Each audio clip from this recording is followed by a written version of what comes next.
কলকাতা থেকে কিছুটা দূরেই অবস্থিত স্বামীনারায়ণ মন্দির, যেখানে অপরূপ সৌন্দর্য এবং শান্ত ও নিরিবিলি পরিবেশ দুটোই একসঙ্গে বিরাজ করছে।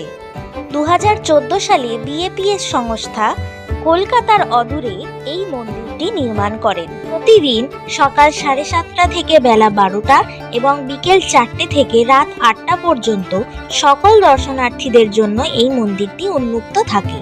ধর্মতলা থেকে অথবা মাঝিরহাট স্টেশন থেকে আমতলাগামী বাসে করে আপনারা চলে আসতে পারেন পৈলানে এই মন্দিরে।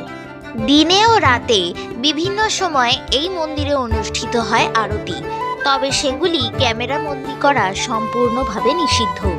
মন্দিরের বাইরে জুতোর কাউন্টারে জুতো রেখে এবং ফোন ব্যাগের ভেতরে রেখে তবেই মন্দিরের ভেতরে প্রবেশ করতে হয়। মন্দিরের ভেতরে ফটো তোলা বা ভিডিও করা সম্পূর্ণভাবে নিষিদ্ধ। এই মন্দিরে ভোগ খাওয়ারও সুব্যবস্থা রয়েছে, তবে এছাড়াও আরও বিভিন্ন ধরনের খাবার তোমরা এখানে পেয়ে যাবে। তারপর আমরা মন্দির থেকে বেরিয়ে সেখানে কিছুটা সুন্দর সময় কাটিয়ে আবার বাড়ির উদ্দেশ্যে রওনা দিয়ে দিয়েছিলাম। আজ এই পর্যন্তই। আপনারা যদি আরও এই ধরনের ভিডিও দেখতে চান তবে আমায় অবশ্যই কমেন্ট করে জানাবেন এবং চ্যানেলটিকে সাবস্ক্রাইব করে আমার পাশে থাকবেন।